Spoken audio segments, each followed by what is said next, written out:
serikali hii ambayo imeongozwa na Mheshimiwa Rais William Ruto ndiyo itakuwa serikali ya kumaliza kutoka Kenya hii shida na aibu ya uhalifu na kutojali sheria. We have to work hard so that we can justify the faith, the commitment, the sacrifice you have made to make us who we are. I am really, Your Excellency, very impressed by the Kidik style of management. Akiamua ni hapa, hata kama ikuta anapitia hapa.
With your permission, Your Excellency, I request to remain standing to start with a word of prayer. We're going to be led by Sheikh Ismail Abdikadir, followed by Corporal Reverend Lucy Modoni. Karibu.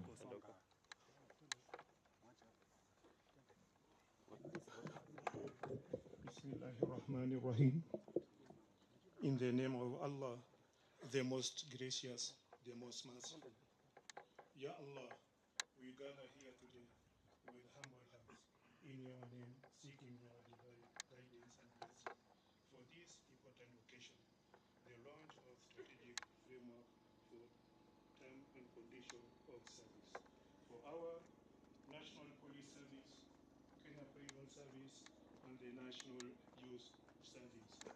We begin by thanking you, Allah, for the leadership of this nation, for the wisdom and vision bestowed upon His Excellency, the President of Kenya, and the commitment of all those who serve this country. We ask that you continue to guide our leaders from highest offices to those on the front line of service, so that they may always seek justice, fairness, and betterment of all people. Ya Allah, you are the just, and we ask you to bless the implementation of this framework so that it may bring about fairness in compensation, dignity in all who dedicate their lives to the security and prosperity of this nation. Guide the hands and hearts of those who tasked with ensure the welfare of our NPS officers, PS officers, and NYS officers, that they may work with integrity, wisdom, and compassion. Ya Allah, grant us the endeavor. Ya Allah, may your mercy and blessing be upon us. Amen. Amen. Let's pray. Dear Almighty God, we come before your presence this afternoon, humbled before you, who is holy, the creator of heaven and earth. Receive all the glory, honor, and adoration. As we are gathered here to unveil the strategic framework for implementation of terms and conditions of service for the National Police Service, Kenya Prison Service, and National Youth Service, be with us. Proverbs 16:1. Preparations of the heart belongs to the man, but the answer of the tongue is from the Lord. May you allow your presence to be with us throughout this event. Dear God, I commit all security agencies into your able hand, that you may guide their vision regarding the security of this nation. Proverbs 21:1. The king's heart is in the heart of the Lord. Like rivers of water, He turns it wherever he wishes. Dear God, the heart of His Excellency, the President, Dr. William Samoei Ruto, is with you. Always guide him. May you sustain him in your perfect peace. And we pray this in the name of the Father, and of the Son, and of the Holy Spirit. Amen. Let us kindly take our seats. Your Excellency, the President of this great nation and Commander-in-Chief of the Defense Forces, Dr. William Samoei Ruto, the Cabinet Secretary, Ministry of Interior and National Administration, Honorable Kithure Kindiki, the Cabinet Secretary, Public Service, Performance and Delivery Management, Honorable Justin Muturi, Principal Secretaries present, the British High Commissioner, Your Excellency Neil Wigan, Acting Inspector General, National Police Service, Mr. Gilbert Masengeli, DIG Kenya Police Service, Mr. Eliud Lagat, Director of Criminal Investigation, Mr. Mohammed Amin, Commissioner General, Kenya Prison Service, Mr. Patrick Arandi, Commandant General, National Youth Service, Mr. James Tembur, representatives from the United States and Germany, UNHCR country representative, senior officers, National Police Service, Kenya Prison Service, and National Youth Service, senior government officials. Your Excellency, with your permission, allow me to now invite the Principal Secretary, Interior, Dr. Raymond Omolo, to come and make some brief remarks and run the rest of the program. Why don't we give him a warm welcome with a hand clap as he approaches. Welcome, sir.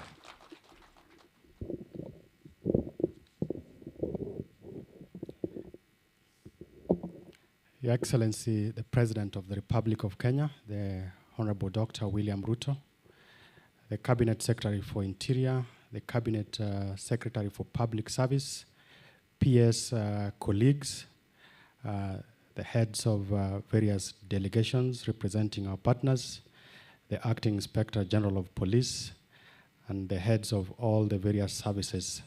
Ladies and gentlemen, good afternoon. Good afternoon once again.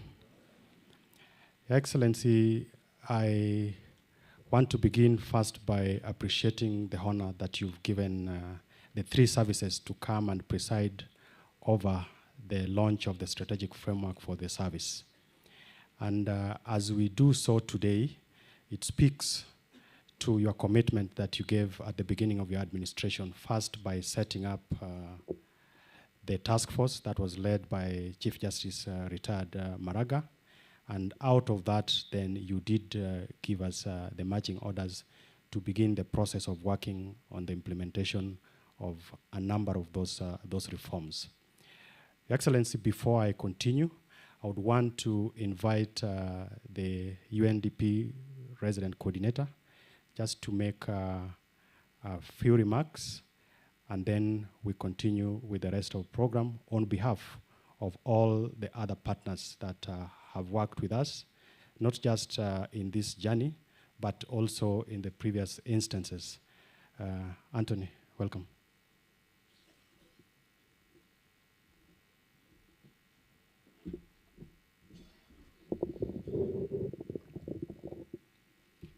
Your Excellency, the President of the Republic, William Samoei Ruto, ministers, PSs, service chiefs, friends, good morning or good afternoon once again. My name is Anthony Ngororano. I'm the resident representative of UNDP Kenya. A great privilege for us to walk this journey with Kenya. And I want maybe just to share a few things. The first is really the insight. So UNDP for the last 60 or so years has walked the journey of security sector reform. Three things that we see in the plan and in the framework. One is the question of a people-centered approach. The second is this question of coordinated implementation of service delivery, a whole-of-government approach as well. I think this is evidenced by all assembled. The question of measuring success and the whole question of commitment and funding. In terms of UNDP, I know the UK and a number of others, there are 4 areas in which our support is focused. The first is in strengthening institutional capacities. The second is enhancing accountability and oversight. The third, which I think is critical, is the promotion of behavioral change. And this is really, for us, the touch point in which we are going to be funneling the bulk of our support. And lastly, the question of community engagement. And so we really want to commend and congratulate the ministry, but also the government of Kenya on this important milestone. Thank you very much. Thank you. Your Excellency, may I also invite the Vice Chair of the National Police Service Commission on behalf of the constitutional officers to also just make a few remarks.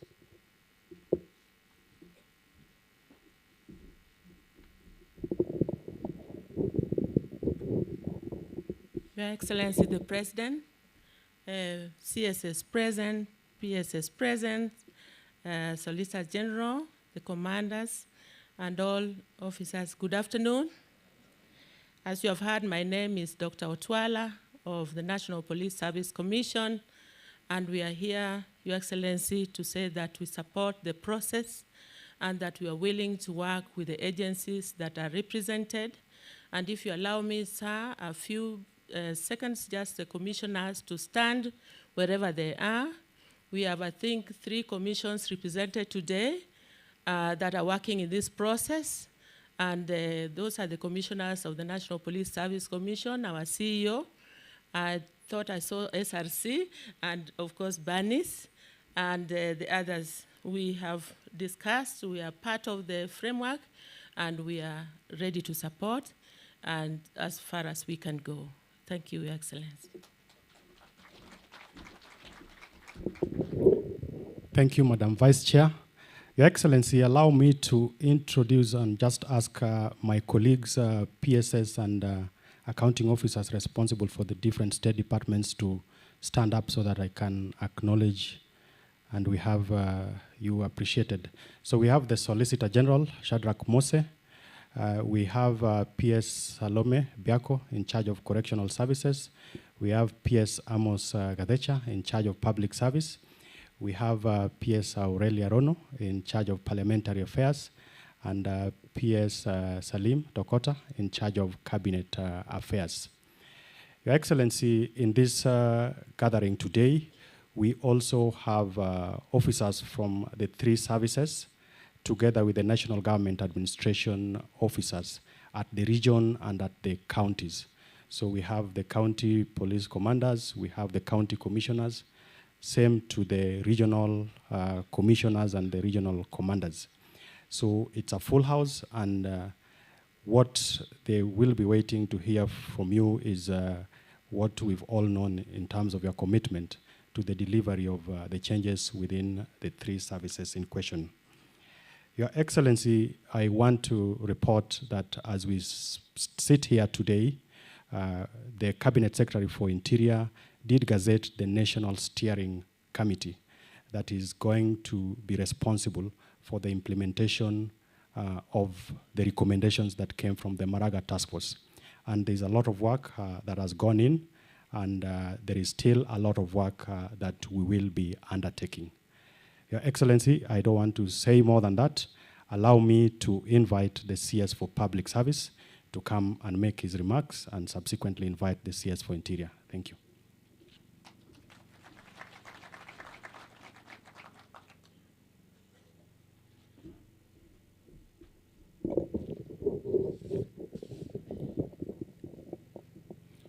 Your Excellency, the President of the Republic of Kenya, Dr. Samoei William Ruto, the CS Interior, Professor Kithure Kindiki, Inspector General of Police, Commissioner General of Prisons, the Commandant General of the National Youth Service, distinguished guests, ladies and gentlemen.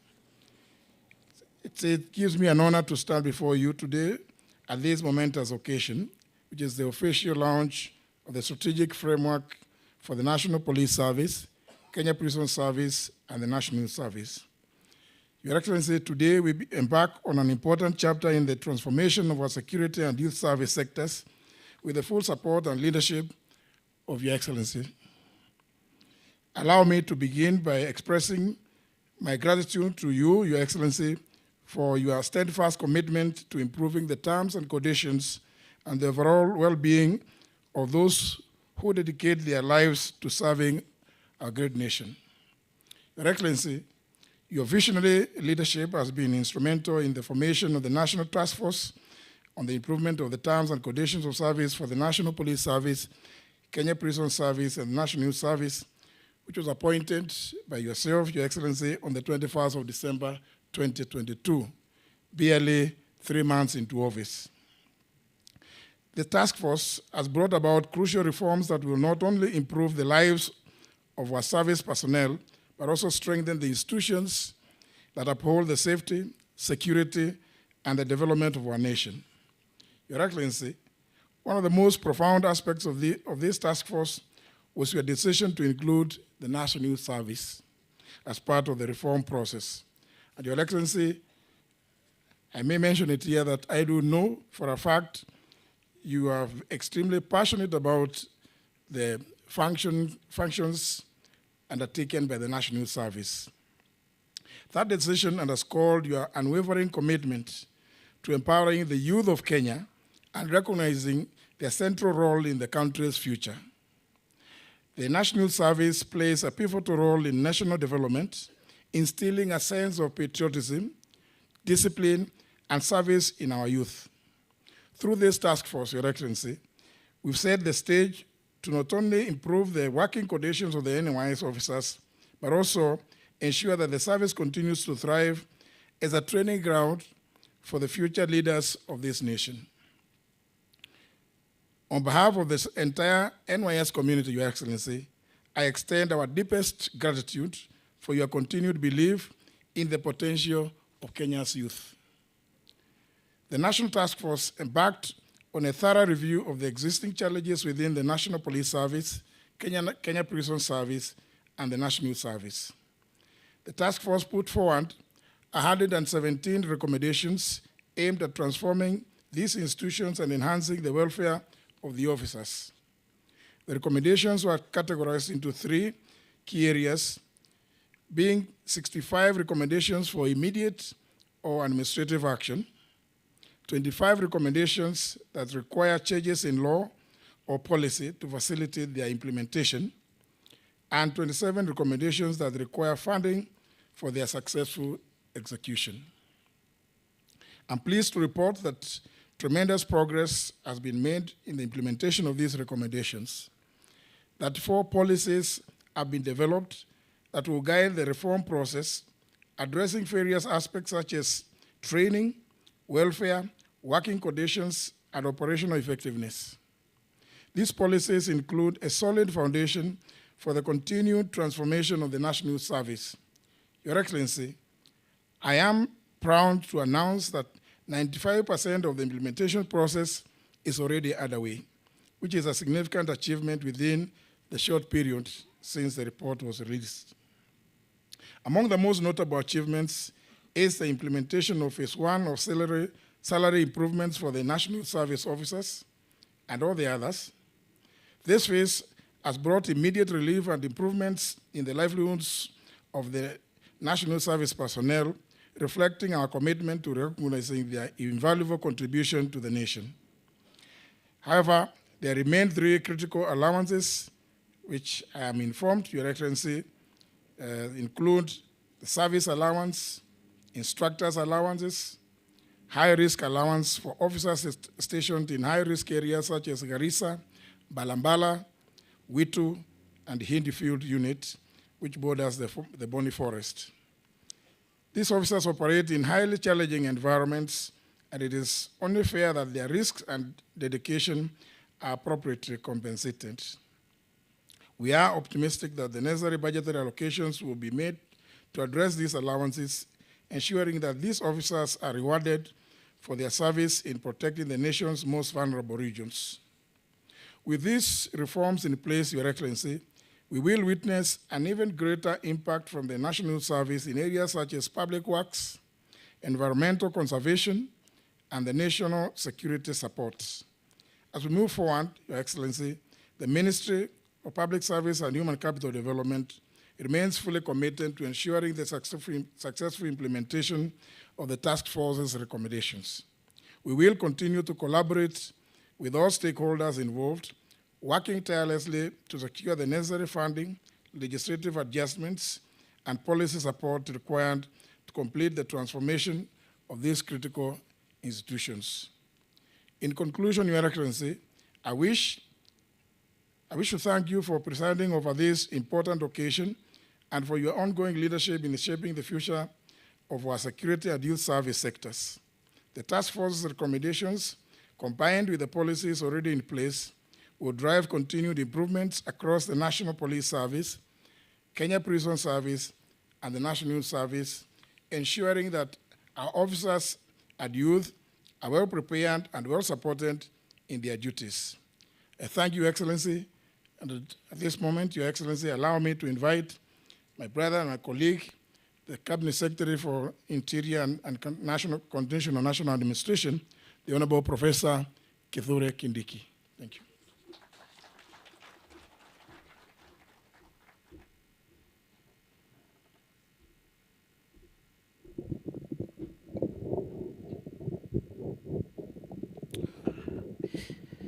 Your Excellency President William Ruto,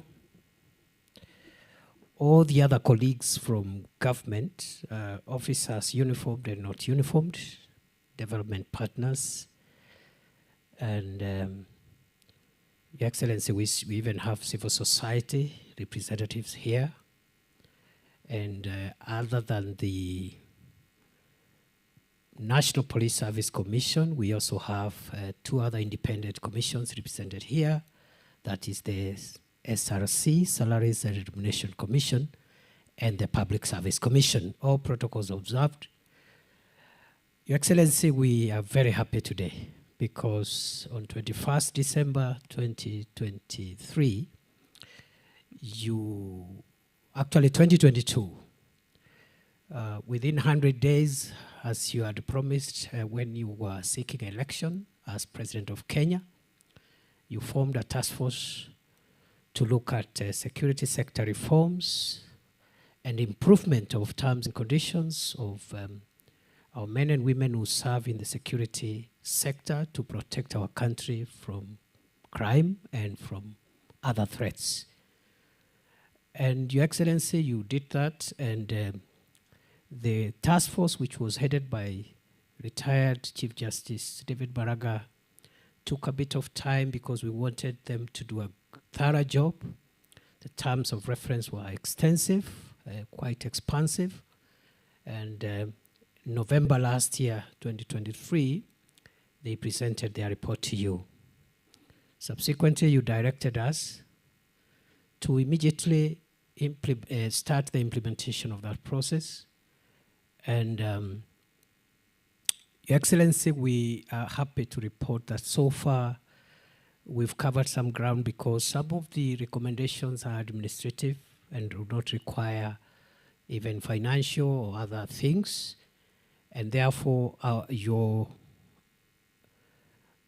support today by gracing this occasion to formally now launch the implementation strategic program is very crucial to us, and we are very excited that you got time to come and speak to us.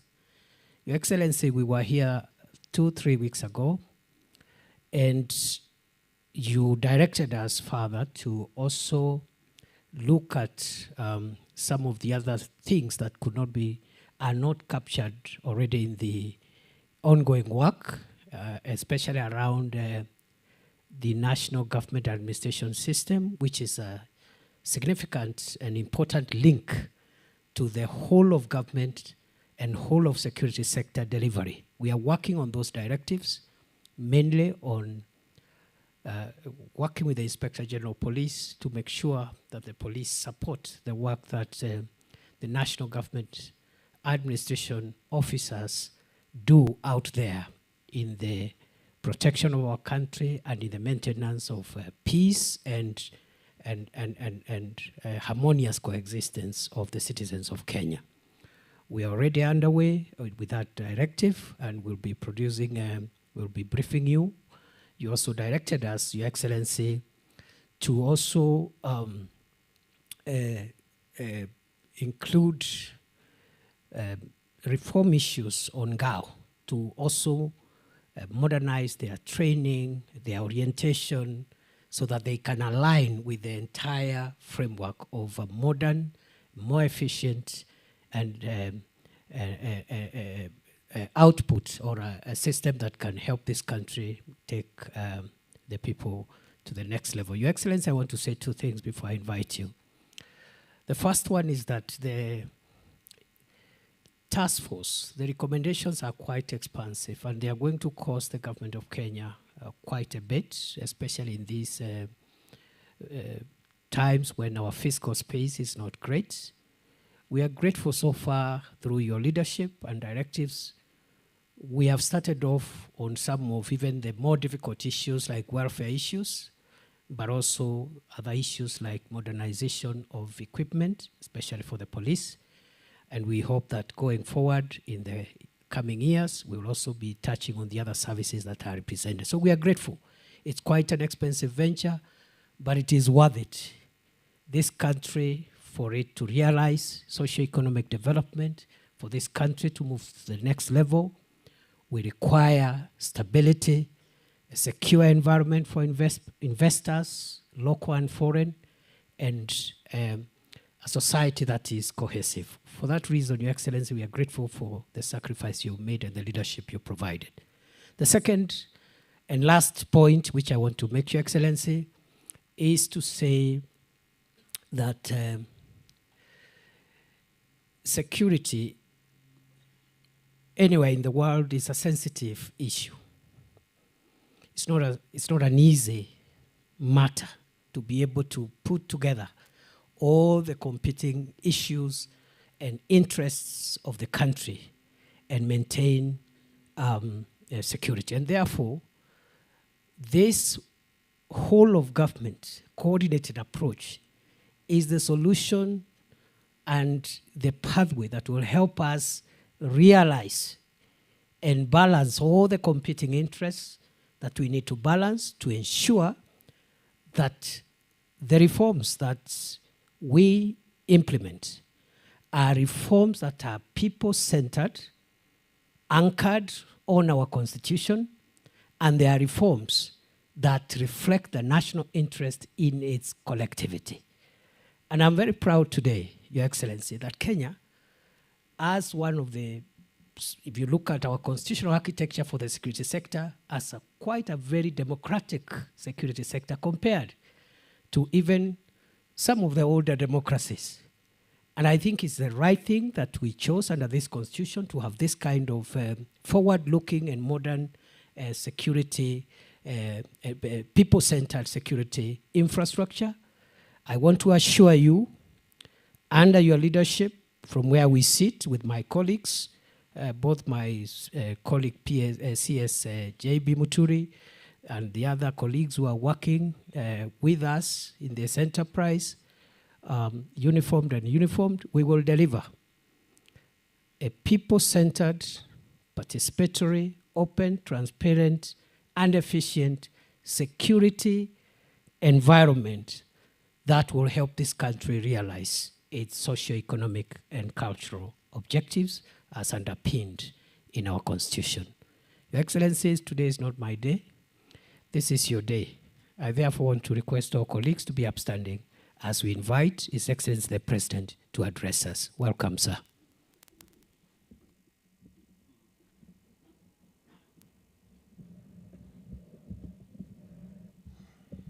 Thank you very much. Please, let's take our seats.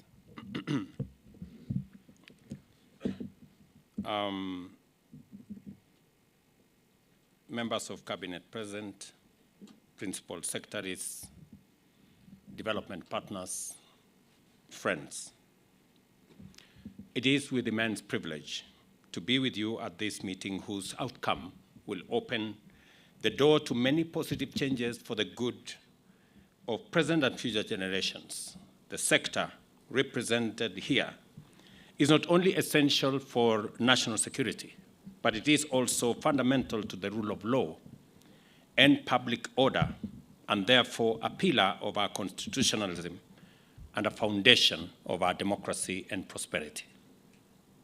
I therefore address you as a critical turning point in our nation's journey as we take the transformative step of reshaping our National Police Service, National Prison Service, and National Youth Service into bastions of integrity and efficiency that Kenyans want, have struggled for, and deserve. When I talk about transformation, I do not merely refer to major improvements, but a rebirth, which will necessitate a fundamental redefinition of how our security services operate and interact with the communities they have sworn to protect and to serve. In keeping with our undertaking under the bottom-up economic transformation agenda, we embarked on this path in December 2022 by commissioning the National Task Force on Improvement of Terms and Conditions of Service for members of the National Police Service, the Kenya Prisons Service, and the National Youth Service, commonly known as the Maraga Task Force. It was mandated to investigate the systemic institutional challenges hampering our security services and chart a new strategic pathway that promotes integrity, dignity, and respect, and improves the terms and conditions of service for our officers. This was done in the belief that it is, and it would, complement other efforts to develop our security system into an efficient service guided by the ethos of citizen service and respect for the rule of law. The findings of the task force revealed several issues, including obsolete policies and outdated practices, weak leadership, underfunding, and most concerning of all, rampant corruption and numerous forms of gross malpractices, as well as poor human capital development, in many instances low pay, poor working and living conditions, inappropriate tools and equipment, and lack of support for welfare concerns.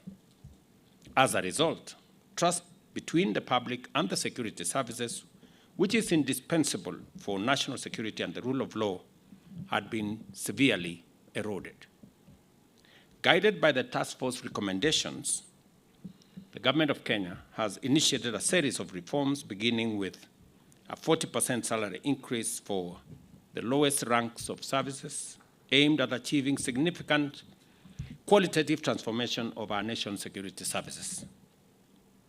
We appreciate the considerable financial implication of the full implementation of the changes prescribed by the Maraga Task Force. It is estimated that it will cost Kenya shillings 106 billion to fully actualize these recommendations. Of this, 22 billion will finance improvement in compensation package for officers, while 37 billion will go to the upgrading of hardware, as well as welfare reforms, and 45 billion is required to implement modernization of the services. To ensure that our commitment to overhaul these crucial institutions is accompanied with the necessary resources, the required funds will largely be provided for from the Exchequer and from various other partners whom we will engage. Without doubt, the recommended reforms will also require comprehensive institutional changes, beginning with legislation and, in many instances, some policy changes. Consequently, we are undertaking sweeping reforms of existing laws and introducing new ones that will form the backbone of a revamped national security framework. The National Police Service Act, the National Police Service Commission Act, and several other foundational laws will be revised to align with contemporary needs and standards. And so will the legislation that will include the Kenya Correctional Services Bill and the National Forensic Science Laboratory Services Bill, which will also provide the necessary legal structures to support the changes that have been proposed. And we will be implementing this to modernize the security services and propel them to the highest standards of policing and best practice. To provide for seamless, expeditious, and effective progress in the task at hand, I make the following directives. First, the institutional arrangements necessary for the implementation of reforms shall be facilitated by respective ministries, departments, and agencies. Any changes and any challenges encountered during the implementation phase shall be addressed and resolved without delay through the established mechanism, and the gazettement of this particular implementation committee will provide the necessary nexus between all the agencies to make sure that issues that stand out are resolved. Any challenges encountered in any manner shall be forwarded to this committee. Further, I direct that development of policies and legislative reforms must be inclusive and must be participatory.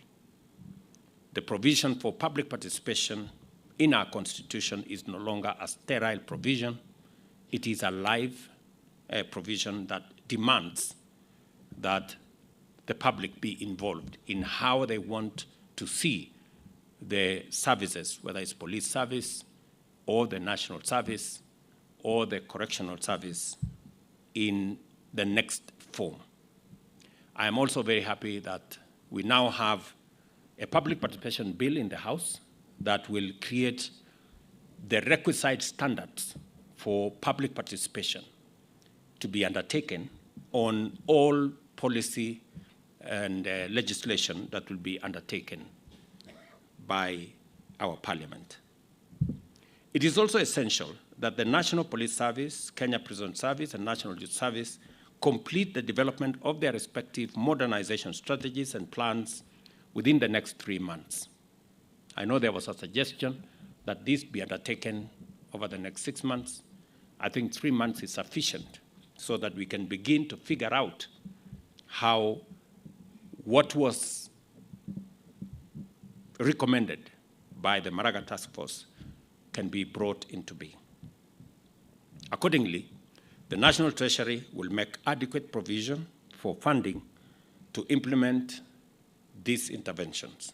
Beyond legislation, we are also drafting new policies and revising old ones in order to redefine our national security landscape and chart a path to the future that is fully aligned with our constitutional framework as well as aspirations as a nation.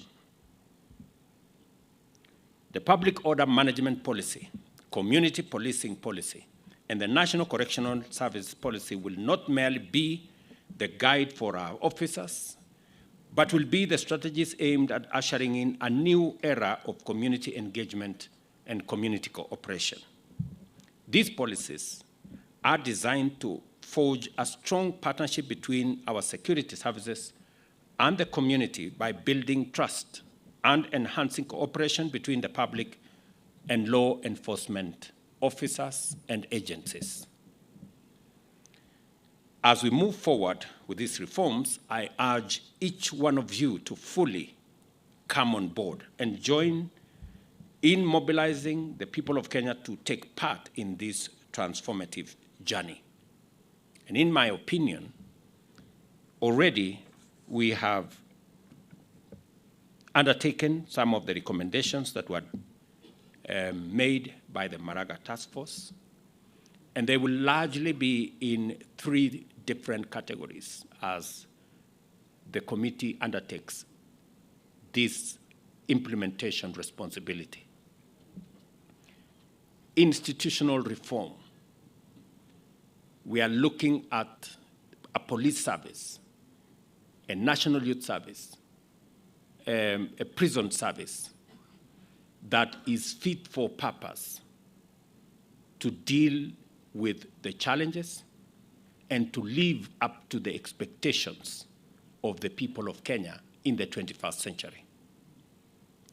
And therefore, the institutional reforms that have been recommended by the Maraga Task Force are a major cornerstone and pillar of the future of the 3 services and how the security service architecture will be built focusing into a much more people-centered security service that is in line with our expectations and the constitutional parameters of respecting human rights and making sure that we safeguard the rule of law as a mechanism of underwriting our democracy and constitutionalism.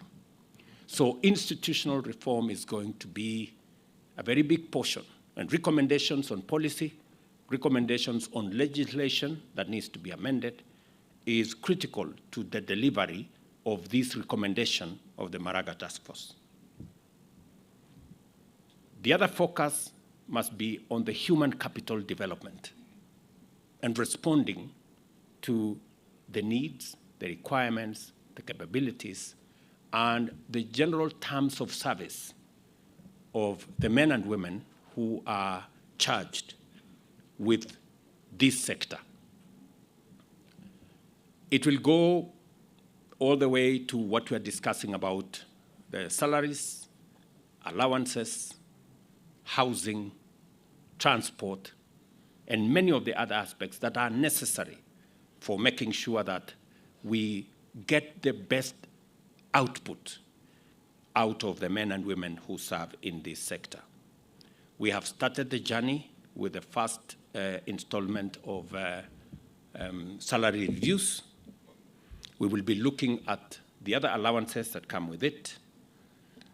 And we will also be looking at career progression so that there is a career progression pathway that has always been a challenge. You know, an officer, we were given the example of an officer that is hired, and for 20 years, they are stuck in the same job group.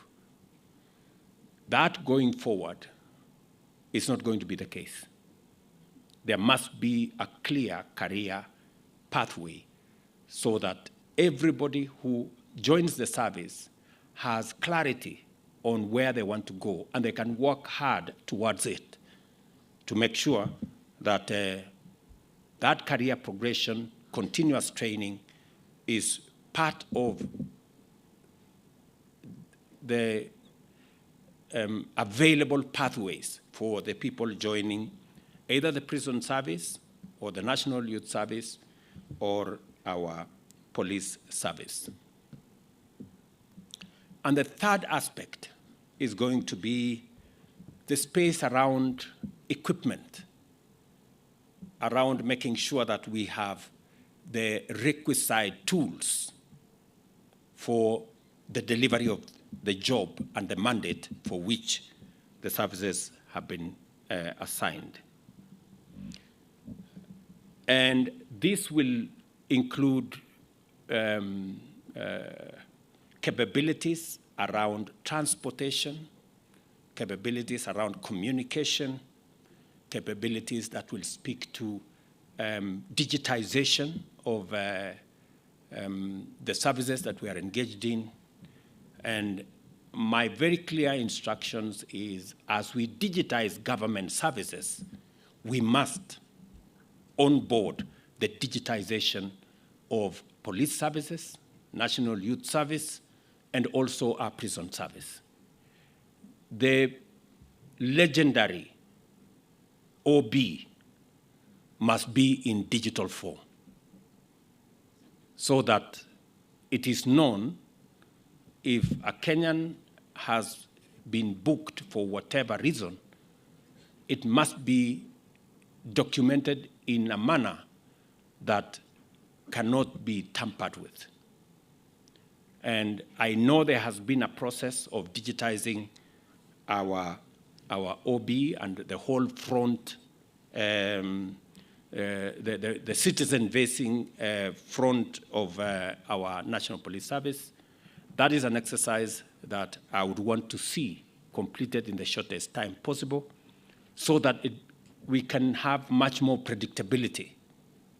I would also want to see the payment of fines digitized, instant fines, and all the other things that occur around payments. We must stop the culture of dealing in cash. We've moved away, and shortly we will have a cashless government that does not engage in the business of cash. I know there is a lot of resistance in some quarters, but we will make sure that this whole space we've leveraged on technology to make sure that we can drive the reform and efficiency in this sector to ensure that we have better outcomes in the management of our security. I'm very happy that we are already making progress in all the three fronts. On the reform front, we have legislation that is already in the House. We have legislation that has already been proposed.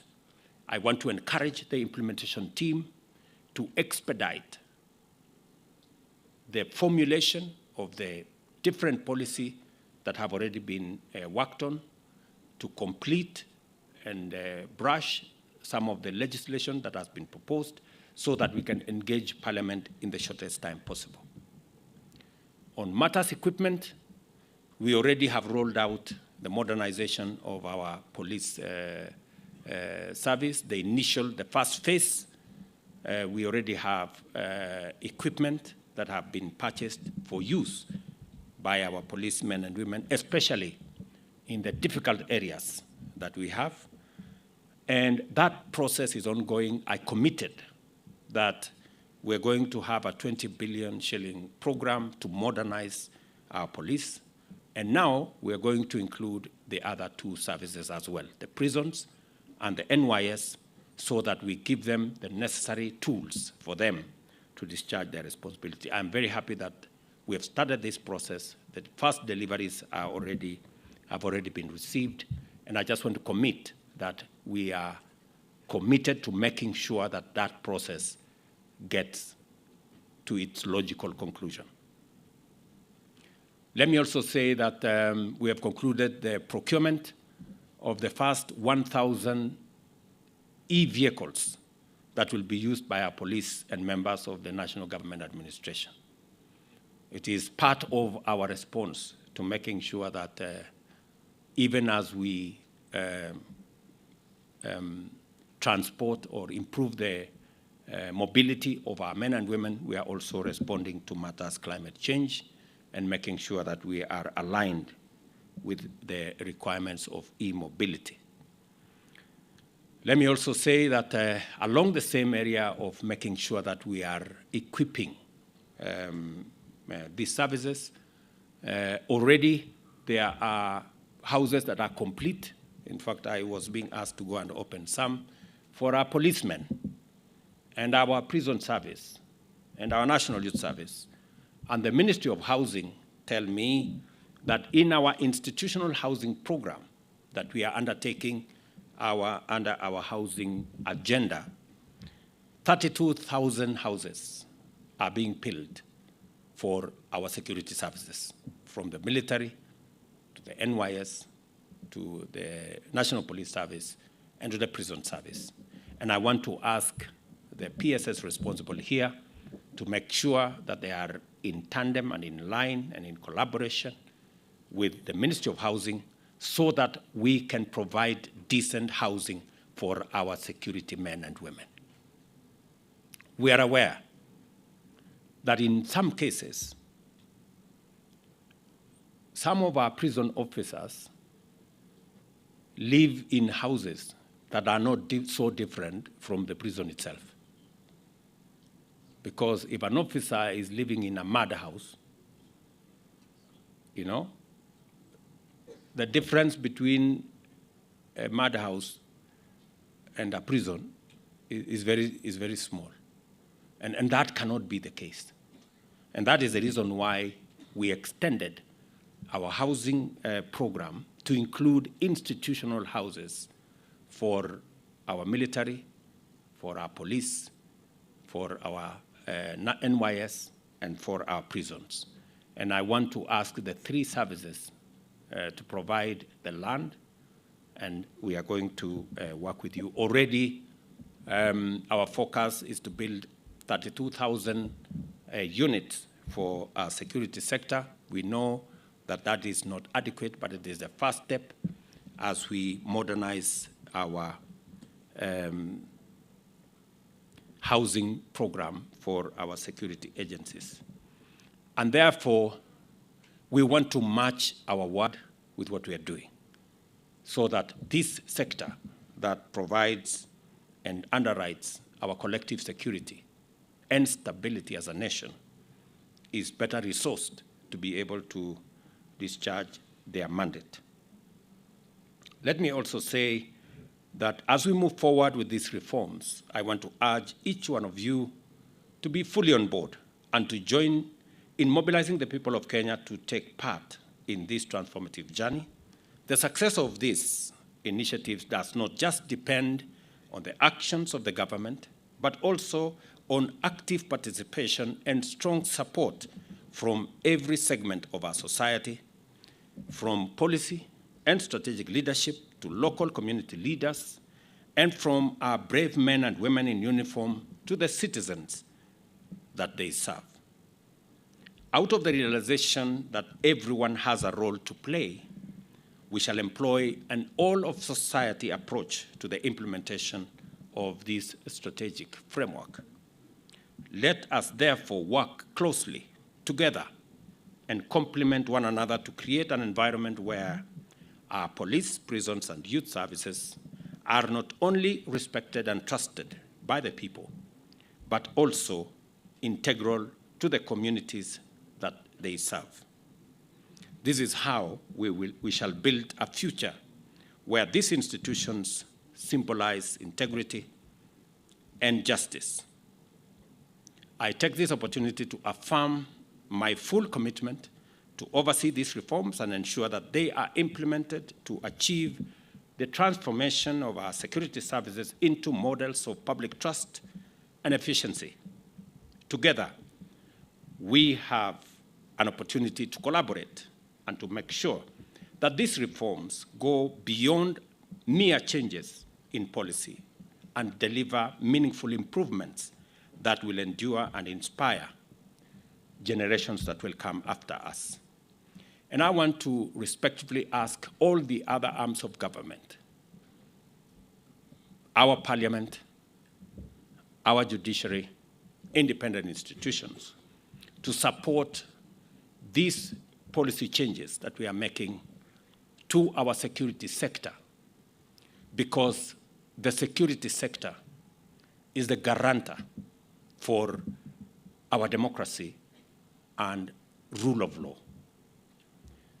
It is not possible for us to enforce the rule of law and to guarantee our democracy if our security sector is not up to its responsibility and mandate. And therefore, a whole of government approach in reforming our security sector, making sure that the institutions in our security sector have the requisite institutional backbone and framework to support its modernization, and the requisite tools and capabilities to undertake this huge and sacrosanct responsibility, but also the men and women who serve under terms and conditions that inspire them to discharge their responsibility. It is our collective duty as a nation to support, because our democracy is dependent on respect for the rule of law. And the rule of law is guaranteed by making sure that we have men and women who make sure that each and every one of us keeps to the straight and narrow and respects the rule of law. A country without respect for the rule of law will not and cannot guarantee itself as a democracy.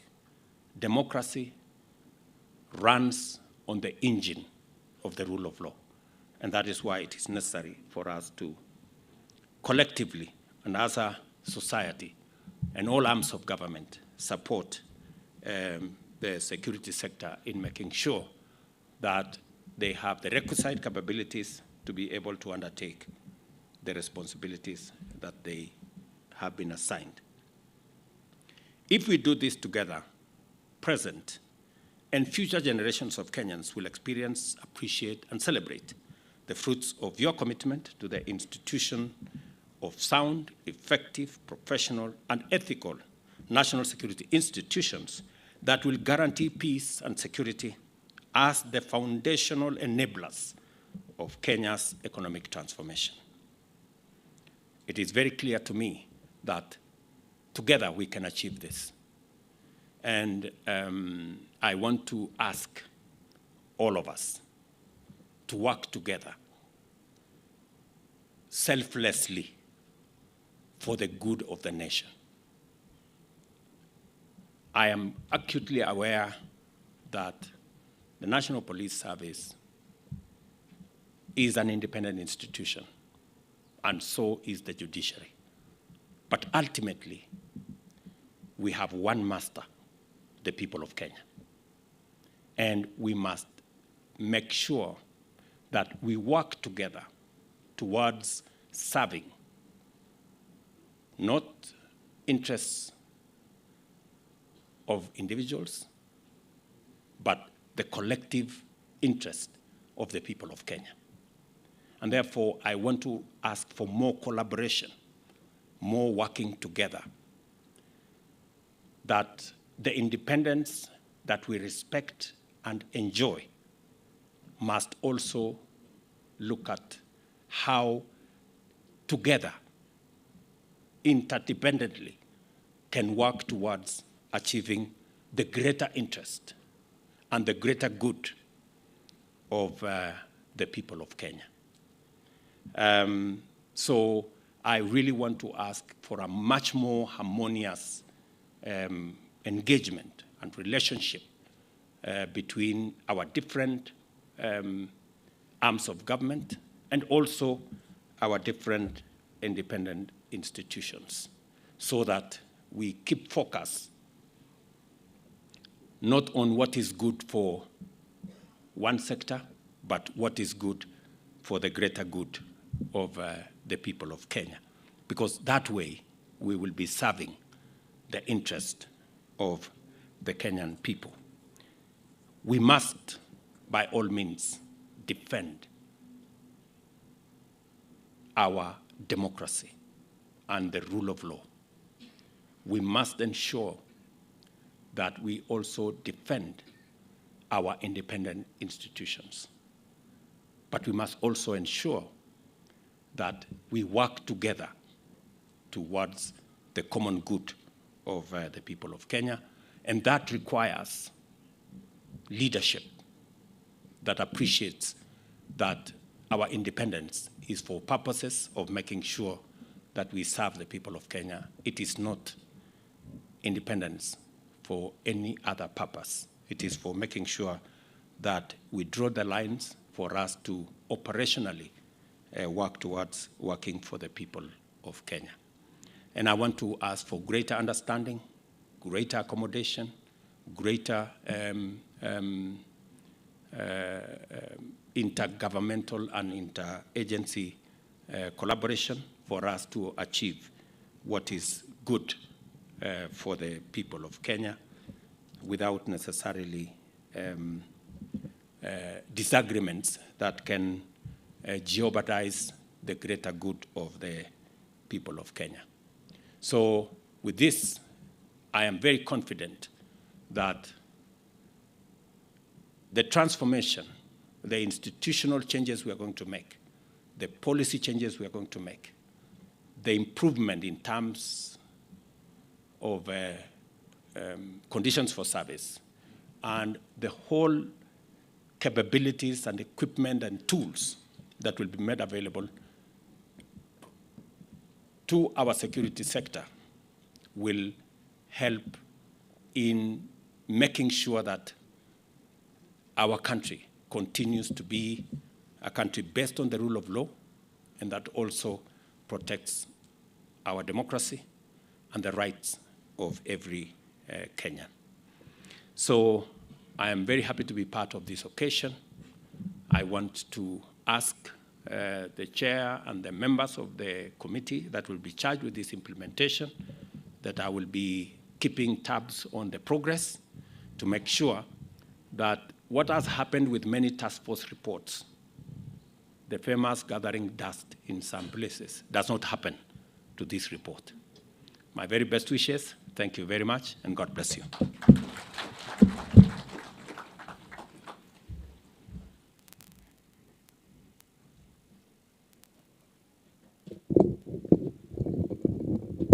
Thank you, Your Excellency. And with your permission, Your Excellency, one more item. We are honored to have you launch the strategic document, which will then be distributed. So if I may kindly request the following to join His Excellency and flank him as he will be pressing the buzzer to have the launch. The CS Interior, the CS Public Service, Acting IG, DIG Kenya, Commissioner General, Kenya Police Service, and Commandant General, National Youth Service, to flank His Excellency as the rest of us. Kindly let's sit down. We may take our seats, please. And at the count of 3, Your Excellency, you'll press the buzzer as we launch. In 3, 2, 1. Tupige makofi tafadhali. And while still on the platform, Your Excellency, I'll request that for a photo. Give me a cordless.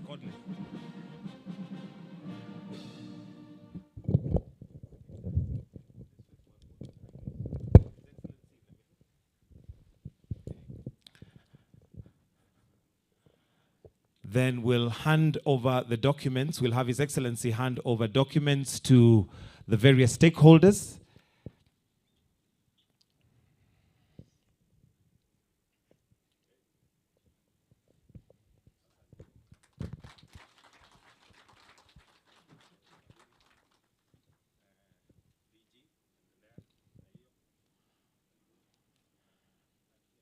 And if we can also just have one photo as they are holding the documents. His Excellency will hold the green one. Okay. So if they may all hold the documents facing upward, if we can just confirm that it is facing upward as we take a photo. Thank you, Your Excellency. We'll now request that His Excellency may remain on stage as we are going to be finishing with the national anthem.